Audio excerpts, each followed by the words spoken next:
¿Por qué muchas veces la infertilidad viene acompañada de vergüenza, culpa y soledad? Hoy en Vulnerables hablamos de un diagnóstico que necesita ser escuchado sin juicios y ser puesto en palabras para poder sanar. Bueno, Rosario, muchísimas gracias por estar aquí.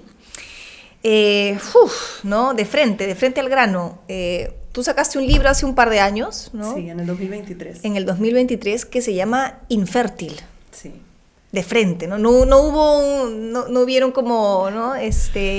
Maquillaje de frente. O sea, de hecho, cuando empecé a escribir el libro no tenía ese título. Yeah. Pero creo que también era porque yo empecé a escribir sin una idea muy clara de lo que quería hacer con lo que escribía, no tenía muy claro si estaba escribiendo una novela, no tenía claro si lo iba a publicar o no, simplemente fue como una manera también de procesar mi propia experiencia con la infertilidad, porque esto es un libro, y lo he dicho un montón de veces, es un libro que parte de una experiencia personal, de un tratamiento de fertilización in vitro que hago con mi esposo, y encontré en la escritura una manera de poner en orden un poco mis ideas, pero también de detenerme a pensar en algo que sentía que estaba revolcándome, ¿no? Como cuando te revuelca la ola y de pronto tienes que salir a la orilla y sentarte un ratito y ver el mar. Ya, eso fue lo que yo encontré en la escritura, ¿no? Entonces empecé a escribir y lo que sentía era que muchas veces un diagnóstico como la infertilidad, ¿no? O hacer un tratamiento de fertilización in vitro, se iba con mucha vergüenza, se iba con mucha culpa, sí. La gente no quiere hablar de eso, ¿no? Se mueve un poco en un secretismo que a mí me incomodaba, porque finalmente yo decía, o sea, yo no me lo he buscado, no he hecho nada para merecer esto, no tiene nada de malo tampoco, y yo no lo quiero hablar a media voz, o sea, yo quiero abordarlo con mucha sinceridad, con mucha honestidad, y dije, bueno, pues entonces lo voy a poner desde el título, ¿no? Entonces el título me servía para poder abordarlo sin medias tintas, pero también porque lo sentía como una respuesta, ¿no? Porque tú sabes que cuando eres mujer te empiezan a preguntar, vas a cumplir, tienes más de 30 años y empiezan a cada vez a preguntarte con más frecuencia cuándo vas a tener hijos, cuándo te vas a animar, ¿no? Porque, en fin, se te va a pasar el tren, en fin, te hacen un montón de comentarios que te presionan un poco hacia la maternidad. Y yo sentía que esto era como una respuesta clarísima para cualquiera que me quisiera preguntar, mira, he escrito esto, ¿no? Entonces, fueron varios los motivos, pero sobre todo poder poner el tema sobre la mesa también y abordarlo sin ningún tipo de tabú. ¿Por qué crees que sentimos vergüenza, ¿no? De ser infértiles? De pronto, claro, es algo que se tiene, a lo que voy es claro, necesita igual de un procesado, o sea, necesita ser procesado, ¿no? Yo, incluso acabas de venir y yo, sí, Rosario, porque yo también soy y me acosta, yo también soy caramba, una cosa es hablar de infertilidad y otra cosa es, porque creo que también soy infértil, como si fuese también algo que, como un sello que no necesariamente hay que llevarlo así, pero que se siente a veces así. Sí, bueno, creo que probablemente cada quien tenga también sus razones, ¿no? Pero yo sí siento, no sé si sea también tu experiencia, que hay mucha presión con respecto al rol de la mujer como madre, ¿no? Entonces sí creo que desde los juegos que juegas de niña, las preguntas que te hacen, no sé, en fin, la publicidad, las películas, ¿no? Hay algo que te marca como muy claramente que ese fuera un camino, un destino ineludible, ¿no? Sí. Como que tu rol de mujer y tú como mujer vas a estar realizada cuando tengas un hijo y es parte de tu naturaleza, ¿no? Y hay un montón de mujeres que o no quieren ser madres, o no pueden ser madres, o han querido ser madres y no han podido. O sea, hay un montón de subjetividades desde las cuales abordar la maternidad. Entonces, un poco que el libro justamente se detiene en esa duda, ¿no? En decir, ok, yo me voy a someter a un proceso hormonal, agresivo, costoso, invasivo, y en realidad no sé cuáles son mis motivaciones tampoco para ser madre. No sé si lo quiero ser o es como que toda la vida me han dicho que lo tengo que ser y que si no me voy a arrepentir, ¿no? Entonces, la protagonista, que bueno, se llama como yo, parte de una experiencia personal, pero igual hay como un montón de licencias literarias, se detiene en ese momento, ¿no? A cuestionar realmente qué cosa, o sea, realmente quiero o no quiero, cómo va a cambiar mi vida, va a afectar mi vida, realmente no voy a poder ser feliz, realmente no voy a realizarme si no soy madre. Entonces se detiene un poco en esa duda a la vez que pasa por este proceso que además es muy hormonal porque es así el tratamiento, ¿no? Uh-huh. Tú decías haces 2 procedimientos, ¿no es verdad? Me parece, son 2. Me parece siempre bien interesante el momento en el que uno dice, hasta acá no más, ¿no? Sí. Porque, y entonces un poquito, y entonces vuelvo a intentar, y entonces, ¿cómo así decidiste, no? Ok, hasta acá no más y se acabó. Bueno, eso fue una conversación que yo tuve con mi esposo antes de empezar el primer tratamiento. Ok. Y es el mismo proceso que tienen la pareja de la novela, ¿no? Nosotros conversamos y dijimos, bueno, lo primero que habíamos dicho es, vamos a dejar de cuidarnos y si sale, sale, y si no sale, no sale, igual tú y yo somos felices y bueno, ya será lo que tenga que pasar.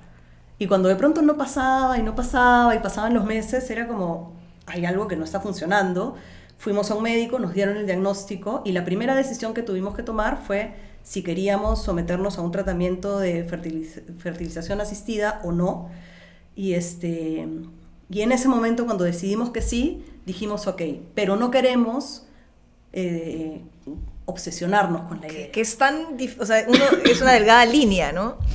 Es una delgada línea, porque además, o sea, digamos, no queremos obsesionarnos con la idea porque somos muy conscientes de que no es el único camino, ¿no? Entonces nosotros decíamos, nuestra felicidad, nuestra relación no depende de si podemos o no ser padres. Nosotros ya somos una pareja, ya tenemos una relación además muy bonita, de mucho apoyo, de mucha complicidad, y no queremos que de pronto esto que tenemos se vea empañado por pensar que ese es el único camino posible y de pronto hacerlo una vez, hacerlo 2 veces, pasarte 1 año, 2 años, 3 años, 5 años, 7 años, ¿no? Hay personas que insisten una y otra vez y en verdad cada fracaso de uno de esos tratamientos es muy duro, es como un duelo que además es difícil de explicar porque no es que nadie se haya muerto, ¿no? Entonces igual estás renunciando a un camino que te hace sentir una pena muy intensa, pero también eres consciente de que hay otros caminos que se abren, ¿no? Entonces justamente lo que yo quería plantear era como esa delgada línea que recorres, ¿no? Porque pasas del duelo al alivio, a la culpa, al estar molesta cuando te preguntan sobre eso, ¿no? Entonces no es como que tú digas, yo quiero eso y allá voy. Es más bien como una decisión muy importante que yo creo que salgas o no embarazada, quieras o no tener hijos, nadie puede, bueno, lo que yo creo, ninguna pareja ni ninguna mujer puede enfrentarse a la decisión de ser madre sin tener cierto temor o dudas, porque es algo que es un antes y un después también, ¿no? Total.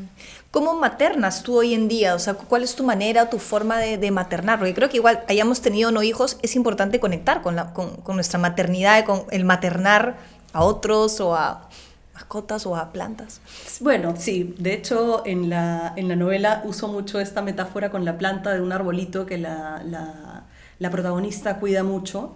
Pero igual yo creo que o sea, no sé si necesariamente es igual que ser madre, porque hay...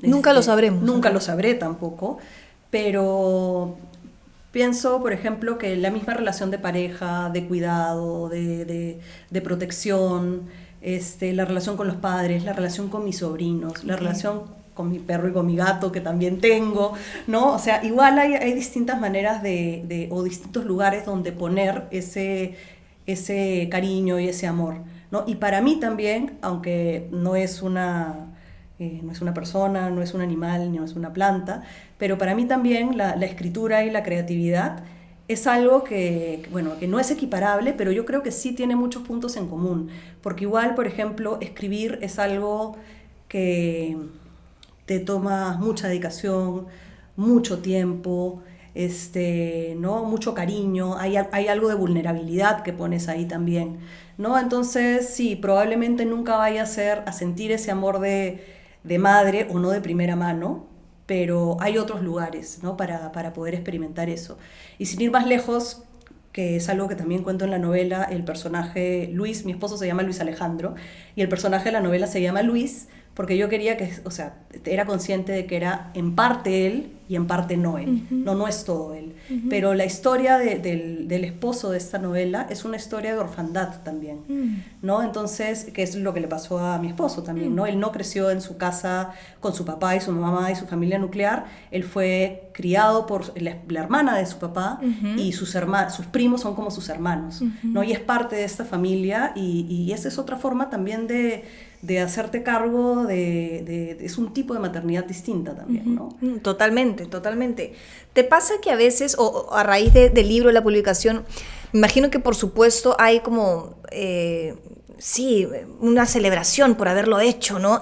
Y también sientes como, ay, qué pena, una suerte como de cuando se me ha ido ahorita en este momento la palabra. Sí, ¿te ha pasado, lo has sentido, no? O sea, como, ay, cuánto lo siento, ¿no? ¿Te pasa?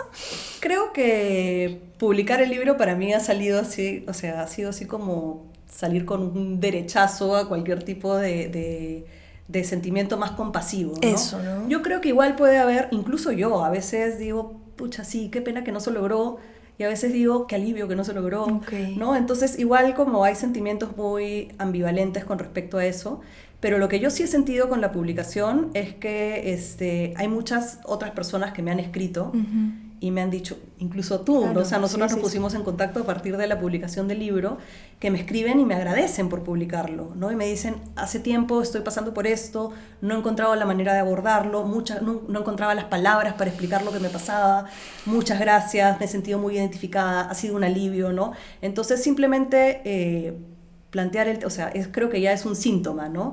De que una pueda publicar una historia propia y de pronto haya tantas personas que se sienten identificadas y que encuentran en tus palabras alguna manera de expresar lo que sienten o de dar cierto orden, ya es un premio gigantesco, ¿no? Es un montón. Yo recuerdo que lo leí, te escribí porque me dio licencia de pronto para yo poder compartir mi propia historia. Y tal vez quienes se han sometido a procedimientos considero que son mucho más valientes que yo, porque yo no quise hacerlo, ¿no? Y también dejé que el viento haga lo suyo, ¿no?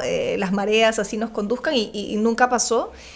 Y ahí me quedé, digamos, ¿no? Y bueno, tengo endometriosis, adenomiosis, y siempre me he cogido como de, es que tengo adenomiosis, es como si fuese una excusa, ¿no?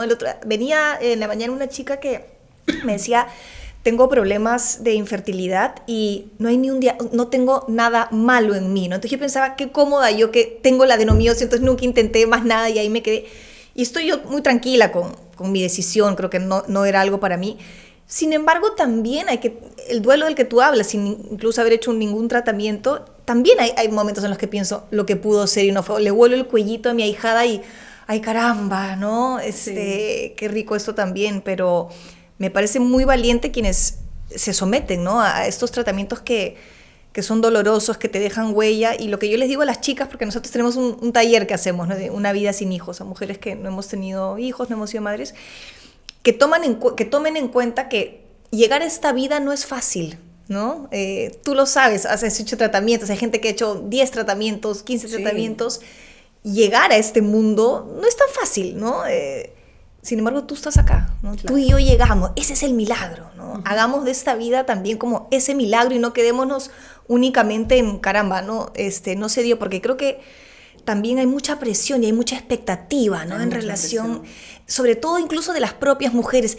Es también lo que tú dices, que interesante, ¿no? Realmente, antes de someternos a esto, ¿realmente lo queremos? O sea, ¿realmente o son, ¿no? Digamos, el inconsciente colectivo que está mermando por ahí, las expectativas de nuestros padres, porque de alguna manera también se siente como que estamos decepcionando, no sé si te ha pasado, ¿no? Como que decepcionas. Sí, totalmente. No solamente a los padres, sino en mi caso, por ejemplo, tanto yo como mi esposo, los dos yo era más infértil, pero él también un poco. No recaía solamente en mí, y para mí eso fue un alivio.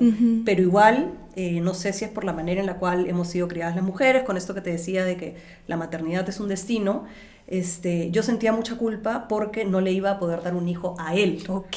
O sea, no solamente era tu propio duelo, sino... No era como, ay, qué pena, yo no voy a tener hijos, sino, pobrecito, él no va a tener hijos. ¿Y en algún momento tuviste miedo de que eso merme tu... O sea, de que digas, caramba, ¿y si? ¿Me deja por una mujer más joven? O una mujer, sí, fértil o lo que sea. Sí. Sí. Creo que no tanto a nivel consciente, porque Ok. yo creo que los dos llevamos con mucha cercanía, los dos con mucha complicidad el tratamiento y el diagnóstico y todo lo que vino, pero tenía pesadillas, Wow. constantemente pesadillas. El inconsciente ¿no? es increíble. Entonces tenía el inconsciente y por eso en el libro hay un montón de sueños que yo incluyo de distintos momentos del tratamiento. Entonces, si bien yo te digo, es una novela que está basada en mi experiencia con ciertas licencias literarias, los sueños son todos reales. Wow. Porque los sueños sí me despertaba y decía, ¿por qué he soñado esto? Y como que los apuntaba en mi teléfono. Y tenía una lista de sueños que de pronto fue ya cuando escribí y ordené toda la historia, me daba cuenta que había tenido este sueño en este momento. Y ese sueño reflejaba un miedo, una angustia, una ansiedad, una esperanza, o sea, cualquier cosa, ¿no? De estas emociones que se iban despertando en el tratamiento y por eso los iba incrustando en la historia, porque también, no solamente porque pasaron, sino porque me parecía que podían reflejar de una manera más idónea la psicología del personaje, Claro. ¿no? Como aquello que no controla, pero que igual está ahí presente y se Exacto. construye por lo bajo, ¿no? Y que cree que, claro, no es consciente, pero se está viendo la manera como de salir. Ahora, una cosa es escribir tu proceso que te va acompañando como una suerte de diario, vas anotando, y en qué momento dices, lo publico, ¿no? Hay una gran... entre escribir el proceso y lo tienes ahí guardadito, ¿no? Como, y en qué momento vas a parir este libro.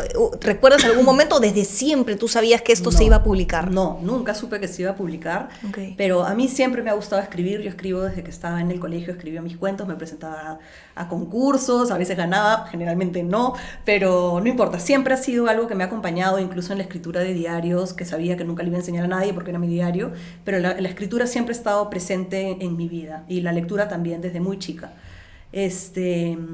Y en ese interés que siempre he tenido, me he metido muchas veces a talleres de escritura. No, por eso también que te decía hace un rato de que a veces la escritura y la lectura son actividades que por lo general se hacen en soledad, o sea, uno no se reúne a leer un libro en voz alta como te podrías reunir a tocar música, y la escritura es igual, ¿no? Entonces, si no lo publicas, siempre se queda un poco en el campo de la intimidad. Sí. Y para mí estos espacios de acá de talleres de creación o de cursos o de seminarios son muy valiosos porque te hacen compartir lo que has escrito, te hacen escuchar cómo lo interpretan las otras personas, ¿no? Entonces, yo llevé este tratamiento y empecé a escribir el libro, las dos cosas, durante la pandemia. Ya. ¿No? Que estábamos además encerrados, no podíamos hablar con nadie, había muerte por todos lados, ¿no? Y en ese contexto recibo este diagnóstico de infertilidad, que yo lo tomé también como una manera de cuestionar mi propia vitalidad, digamos, ¿no? Okay. O sea, no en este contexto en el cual todo el mundo se muere, mi cuerpo es incapaz de generar vida, entonces como que me dio cierta ansiedad, empecé a escribir y encontré un curso online con una escritora chilena, al cual me matriculé. Y en este curso éramos, creo que eran 6 personas. Chiquito, qué rico. Había una argentina, un par de personas chilenas, esta profesora que se conectaba desde España porque estaba viviendo allá, yo de Perú, y cada ciertas semanas te tocaba presentar a ti lo que habías escrito, Okay. y ahí te iban comentando. Y ella, que era la profesora, digamos, la que dictaba el curso, cada vez que yo presentaba un avance de esto acá, que para mí no era nada más que un desfogue, se refería al texto como, bueno, tu novela. Okay. Y yo le decía, pero ¿Qué Claudia sentías? se llama, Claudia Pablaza. Le decía, Claudia, esto no es una novela. Y me decía, no, es que yo creo que sí. Sigue explorando, sigue explorando, sigue explorando. Y ella me iba diciendo, hasta que de pronto yo me di cuenta, un poco a través de sus ojos, de que ciertamente hay un montón de aristas que puedo abordar, y empecé a escribirlo. Y cuando yo sentí que ya estaba más o menos, o sea, ya tenía un primer borrador listo, que ya no lo podía seguir avanzando sola, sino que ya necesitaba una mirada más profesional, lo mandé a la editorial, a Penguin Random House, donde está Jerónimo Pimentel, que es el director, se lo mandé a él, lo leyó, me dijo que le gustó mucho, y ahí empezamos ya todo el proceso de publicación, que es una historia aparte. Y en el momento en el que te dice, ok, vamos a por ello, como que, ¿cómo fue el proceso? Decir, ok, me mando, uy, ¿qué estoy haciendo? Sí, no, es algo muy íntimo, porque también es como desnudarse un poquitillo, ¿no? Y entonces, ¿tuviste reparos? ¿Tuviste eso que decir, no, me arrepiento, ¿qué estoy haciendo? Mira, nunca me arrepentí, pero, o sea, nunca me arrepentí por una razón que para mí es una manera también de entender la literatura. Para mí no vale la pena escribir si estás, o sea, si tienes algo que ocultar. O sea, como, o sea, tienes que escribir con mucha honestidad, ¿no? Entonces yo sentía que lo que yo había escrito era algo muy honesto. Pero sí, cuando me dijeron ya lo vamos a publicar, ya con fecha. Lo leí y lo releí pensando, y cada vez que lo leía, porque lo he leído 1000 veces, no te puedes imaginar, lo leía pensando en alguien, ¿no? Lo leía, por ejemplo, y pensaba en cómo estaba representado mi esposo, ¿no? Y de hecho yo comparto muchas cosas muy íntimas también de mi esposo, ¿no? Entonces... La tenía que haber su visto bueno. Claro, a él, por ejemplo, cuando ya me dijeron, vamos a publicarlo, se lo di, porque le había leído partes, pero no lo había leído entero, se lo di y le dije, léelo. Si hay algo que te moleste, lo reescribo. Y él lo leyó y me dijo... Tienes total libertad de publicar lo que quieras, y ahí aumenté un par de cosas más, o sea, como un par de cositas, un par de anotaciones más, pero sí lo hice yo con mucha conciencia de que no quería herirlo, o sea, no sé cómo, eso de ahí, ¿no? De ahí lo leí pensando en mi mamá, lo leí pensando en mi hermana. ¿Qué tal tu familia? Muy bien, muy bien, o sea... Creo que para mí un momento, ya después de recibir el diagnóstico, además de conversarlo con mi esposo, y como que hay un momento de, ¿y ahora, o sea, ahora qué sigue? ¿Qué hacemos? ¿Qué decidimos? Otro de los momentos en los cuales estuve como muy tensa fue el momento en el cual se lo tuve que contar a mi mamá. Y me acuerdo de esa llamada, ¿no? Y estar caminando por mi casa, y eso que cogí el teléfono y decía, ay, no, voy a lavar la ropa. Estoy sintiendo nerviosa ahorita. Sí. Y así tal cual lo puse también en la novela, ¿no? Como que está esto acá que tienes que hacer una llamada y encuentras cualquier excusa para aplazarla, ¿no? Y de pronto primero voy a lavar los platos y después, voy a sacar la basura, ¿no? Y estaba así como que todo el rato tratando de aplazarlo hasta que finalmente la llamé, y yo tenía como la expectativa de que mi mamá iba a reaccionar con mucho más dramatismo del que lo hizo, ¿no? Entonces yo se lo conté y su respuesta fue como, ay, hijita, qué pena, pero hay muchas parejas que son felices sin tener hijos y ustedes van a ser felices. Y eso de ahí ya fue como para mí quitarme una mochila de encima y decir, bueno, vamos a ser felices.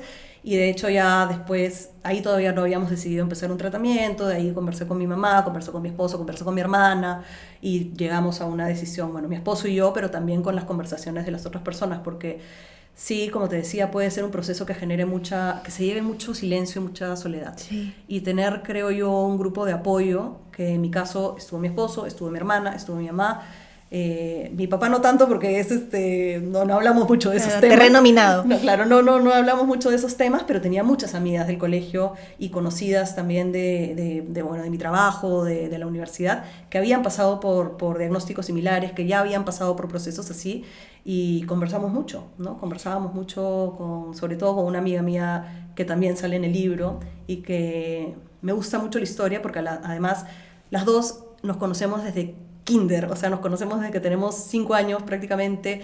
Después hemos sido amigas durante toda nuestra etapa universitaria. Cuando empezamos a trabajar y las dos dejamos la casa, nos mudamos juntas, vivíamos muy cerca. Entonces me parecía que era una historia de paralelo muy, muy interesante, y pasamos por el tratamiento al mismo tiempo. Wow.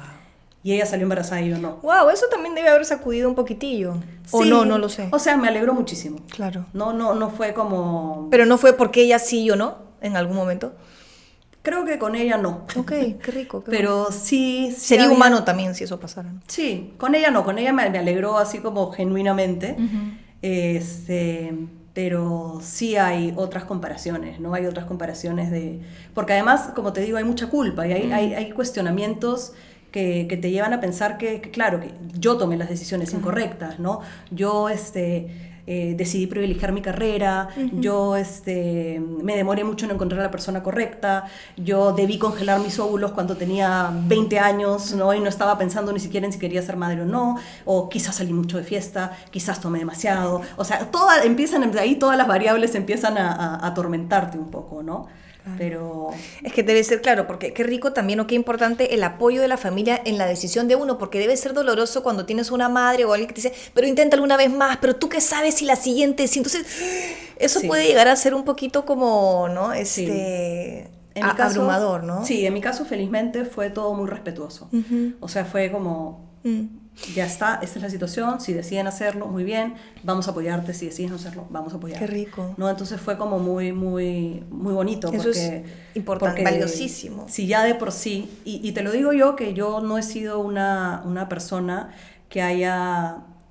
Tú sabes que a veces hay mujeres que dicen desde que tienen 3 años, yo quiero ser mamá. Yo nunca fue así. En mi caso nunca fue así. Yo no creo haber sido una niña muy maternal, ni tampoco una adolescente, ni una adulta, ¿no? O sea, para mí siempre era una posibilidad y una decisión que en algún momento tomaré.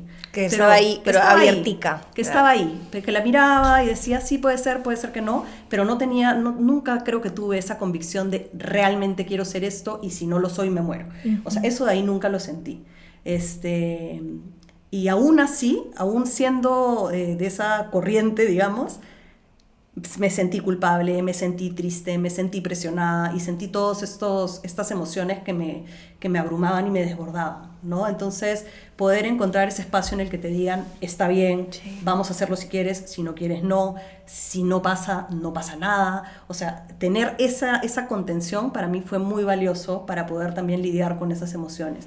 Y la escritura, ¿no? La escritura que me permitió detenerme, profundizar en ellas, entenderlas, ordenarlas.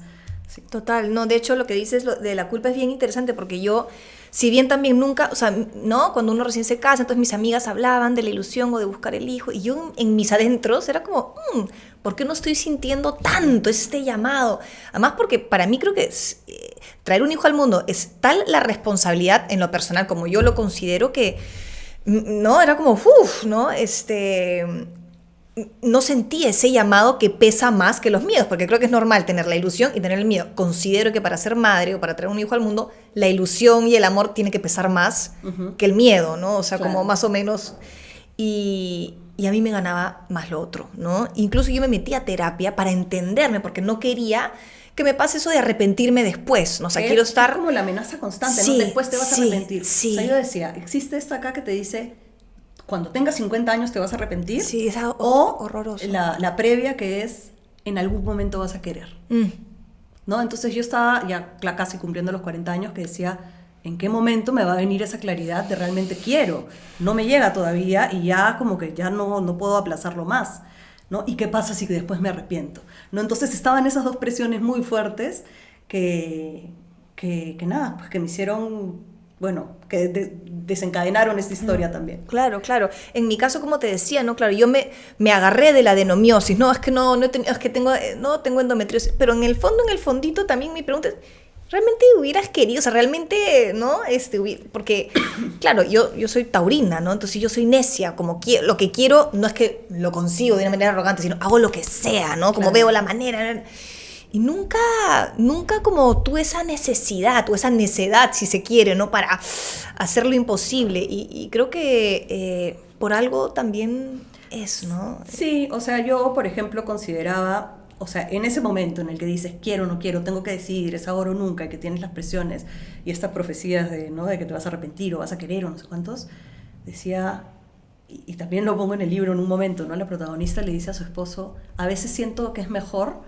hacer el tratamiento y que no funcione y que ya la culpa y la decisión no recaiga en mí. O sea, ya tengo esto gigantesco afuera que me dice que no es mi culpa, no así, o sea, como que me libero, ¿no? Qué como interesante. Y él me decía, y es curioso, ¿no? Porque claro, eso lo decía yo desde mi perspectiva como mujer, y él me decía, Rosario, nadie te está obligando a hacerlo, nadie te está presionando, ¿por qué te sientes así?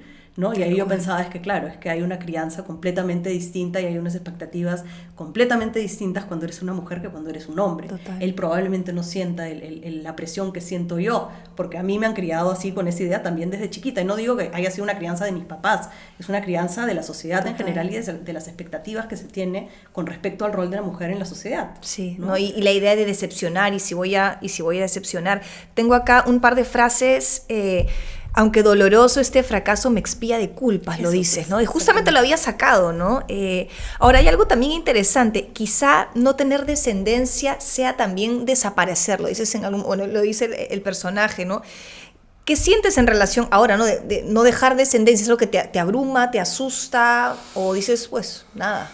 O sea, creo que en general las personas, o sea, lo que te decía, ¿no? Fue una coyuntura en la cual había mucha muerte.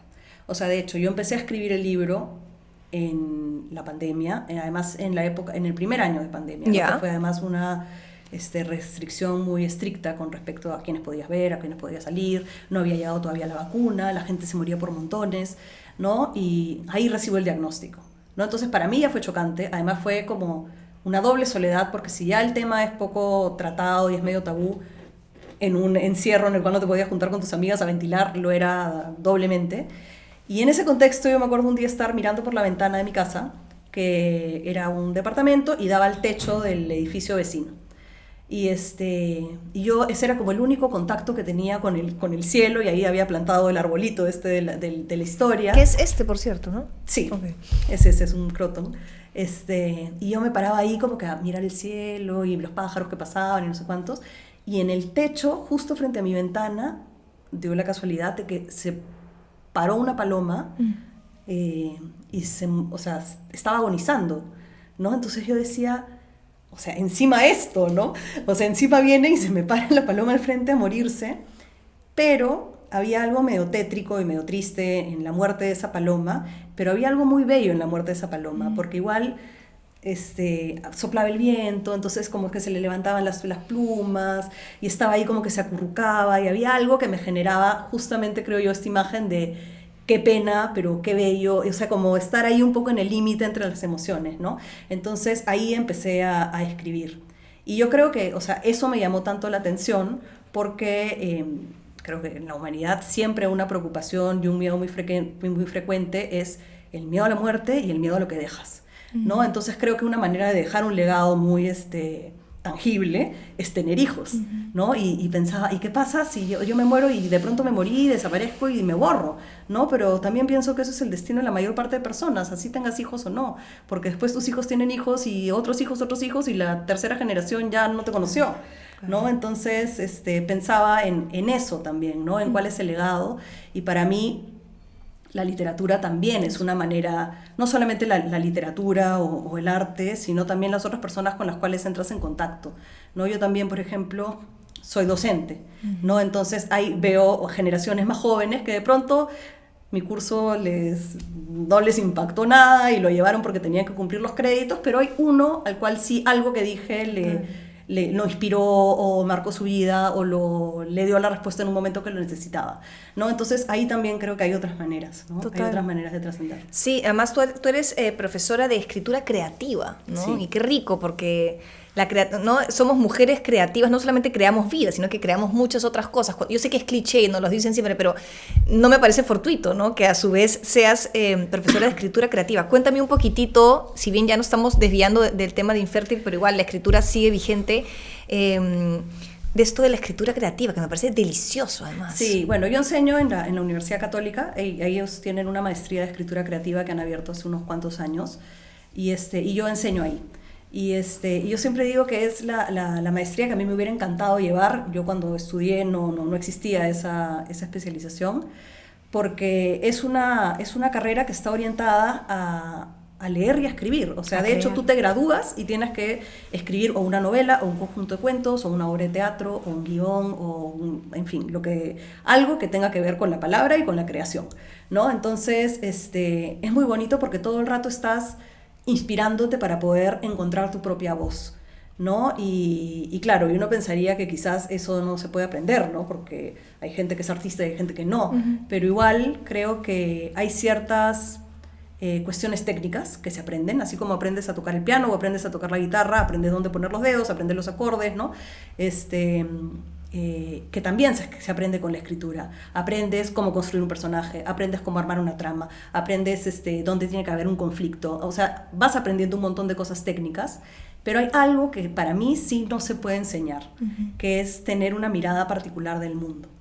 ¿No? O sea, porque tú puedes aprender la técnica, pero si vas a escribir igual que el resto, entonces en realidad no es que no hayas encontrado tu voz, ¿no? Tú tienes que aprender a usar las herramientas para poder dar tu mirada única del mundo, ¿no? Entonces eso de ahí sí creo que es difícil, no se puede enseñar porque hay algo que te llama a ti la atención que a mí no, ¿no? Y lo entiendes de distinta manera. Entonces eso es lo que tienes tú también que aprender a transmitir, ¿no? El aprender también a mirarnos y a reconocernos y a... Claro, y un poco sí, la escritura creativa desde la honestidad también. A mí me sirve mucho la escritura y claro, me gusta mucho la poesía. Yo tengo una casita en la sierra a la que me voy cada cuanto y no hay señal de celular, no llega el carro y me voy ahí tengo todos mis libros de poesía, pues la Silvia Plath, Alejandra Pizarnik, una oscuridad infernal, ¿no? Sí, en la claro. poesía, pero a su vez también hay una belleza en el plasmar el corazón y las vísceras para que el resto pueda acompañarte en la lectura o incluso no a la autora quien lo escribe o verte reflejada de alguna manera o en fin, la escritura sí, yo te entiendo en lo que dices porque Sí. además te permite escucharte, entenderte, ordenarte y el papel lo aguanta todo, ¿no? Sí, ahí hay algo hermoso que a mí me encanta la poesía, a pesar de que creo que es difícil leer poesía, ¿no? Pero creo que ahí también está el gusto, porque yo a veces leo, por ejemplo, un poema y no lo estoy entendiendo, no entiendo exactamente lo que quiero decir, pero hay algo que de pronto se reacomoda, ¿no? O sea, que lo siento y creo que eso tiene que ver con que, bueno, nosotros nos comunicamos con el lenguaje en el día a día, o sea, es como ahorita estamos hablando, ¿no? Pero puede también tener como una dimensión un poco utilitaria. Y para mí lo que hace la poesía es como que agarrar lo que suena todos los días, eso que usas todos los días, y lo hace sonar nuevo, ¿no? Entonces,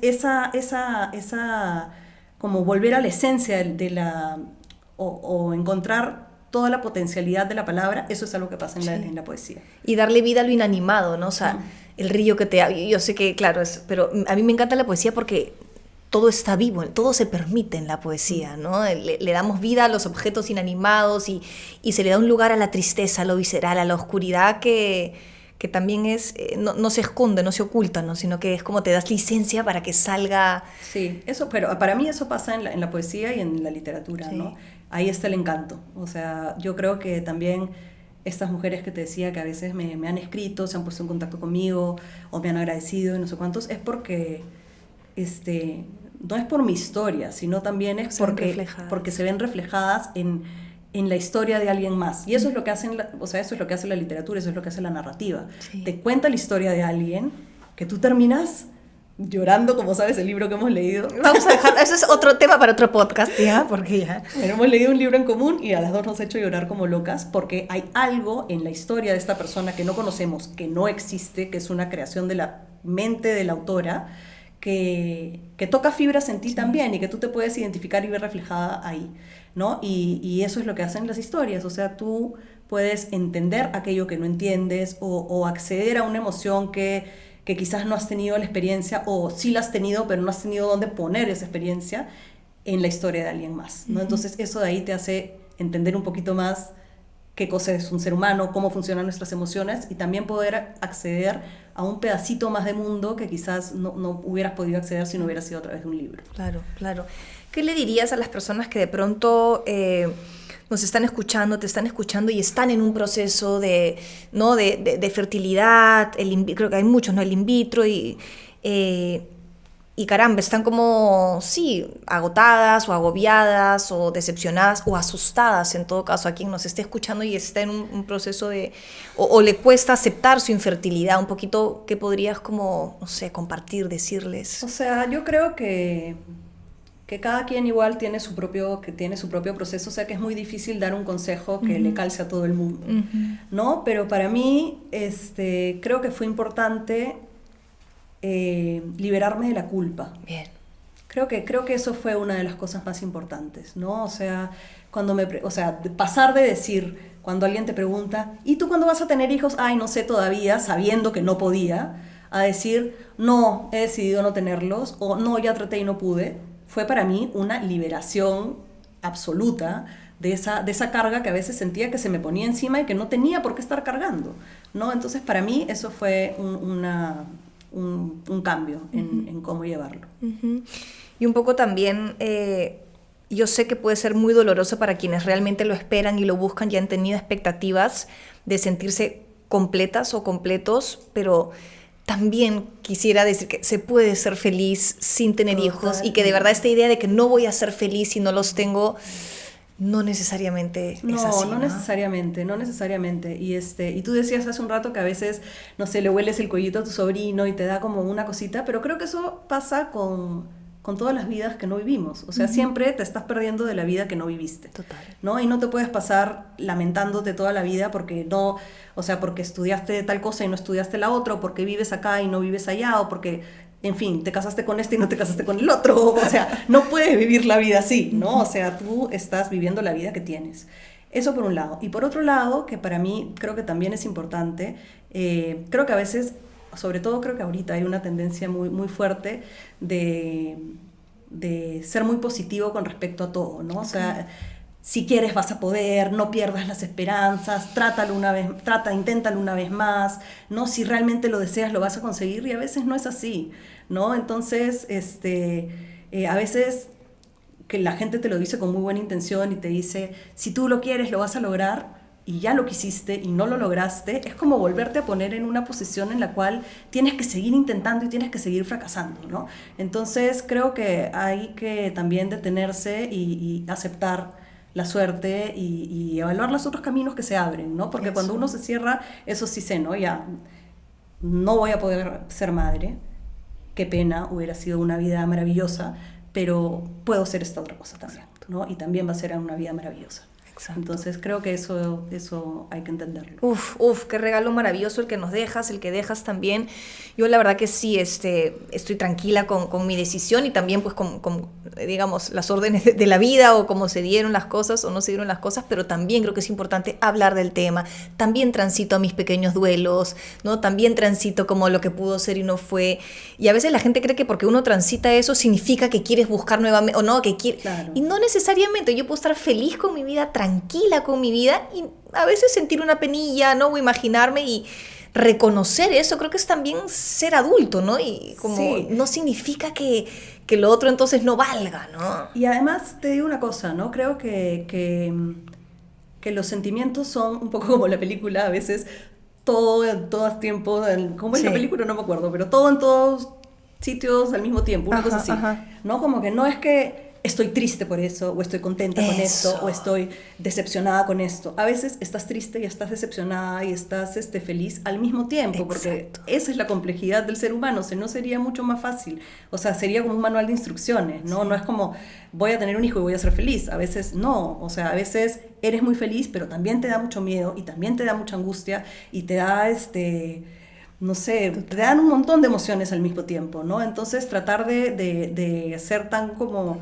simplista a veces, ¿no? De decir, esto es lo que siento y no dar cabida a ningún otro sentimiento es encerrarte un poquito a la experiencia que estás viviendo, ¿no? Entonces sí creo que hay que también abrirse un poco, que sí, me da pena, no quiere decir que no me dé alivio, ¿no? O que me dé alivio no quiere decir que soy un egoísta, ¿no? Porque las cosas no son tan blanco y negro. O que me dé alivio no significa que me dé pena, que no me dé pena, Exacto, digamos, las cosas no son tan blanco y negro, ¿no? Hay como hay que un montón de zonas. Sí, transitarlo. Así que yo te agradezco un montón por este libro, porque efectivamente, y es rico, bueno, no sé si decir el spoiler o no, que la planta se va de raíz. Eso, ¿sabes que te lo quería preguntar, no? De raíz, ¿qué significa eso, que te llevas la planta de raíz?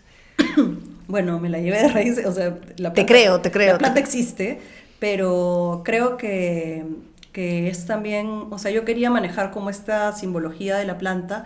Bueno, ya es otro tema, ¿no? Ya no voy a entrar yo a analizar mi propia obra, pero para mí sí vivimos en Lima, que es una ciudad donde no llueve, donde las plantas son muy controladas, son muy escasas, ¿no? Y en los únicos momentos en los cuales la pareja puede hablar libremente de lo que sienten y explorar otras posibilidades es cuando salen de Lima y se van a lugares con más vegetación, más libre, más salvaje, ¿no? Entonces hay una metáfora que se mantiene a lo largo de la novela en la cual las plantas están como muy restringidas, que es un poco la presión que ella siente también, ¿no? Como este es el único camino, esto es lo que tengo que hacer, y de pronto se va a otros sitios y las plantas crecen libremente y ella se siente un poco más liberada, ¿no? Entonces el momento en el cual es eso que tú describes, ¿no? De sacar la planta de raíz, para mí también era como que tomar una decisión y ya está, ¿no? Ya está, voy a plantarla en otro lugar.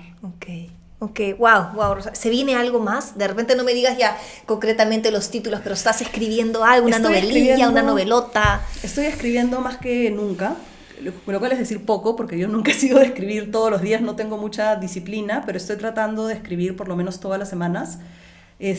Todavía tengo algo en mente que me gustaría explorar y estoy viendo cómo va, pero yo cuando escribo, hay distintos, cada quien tiene su propio proceso creativo, ¿no? Hay personas que tienen muy claro, ¿no? Como yo voy a escribir esta novela y va a tener tantas páginas y esta es la estructura y estos son los personajes. Yo no, yo me siento y digo, tengo esta imagen y quiero ver hacia dónde me lleva y empiezo a escribir. Y si me sirve, y si no, digo, no, pero esto me sirvió. Y de acá me agarro y sigo escribiendo, ¿no? Entonces ahorita estoy explorando algo que espero que se pueda convertir en una segunda novela, pero todavía está en una etapa muy, muy prematura. Ya no tiene que ver con la infertilidad. No, no tiene que ver con la infertilidad, tiene que ver, pero sí tiene que ver con la mortalidad. Es sobre, ahorita lo que estoy escribiendo, y creo que es algo que le pasa a muchas personas que llegan a mi edad, es que ves a los padres envejecer, ¿no? Entonces es sobre ese temor, sobre eso. Claro que sí. Muchísimas gracias, Rosario, te No, pasaste. gracias a ti por Chin la chin, invitación. chin chin. Riquísimo el té, además. Nada, sí, qué rico. Gracias por poner en palabras lo que a muchas nos pasa, ¿no? Valiente. Bueno, nos das muchas licencia gracias. también a nosotros. Gracias a ti por la invitación y por darle espacio también a la literatura Sí. para estar en este podcast.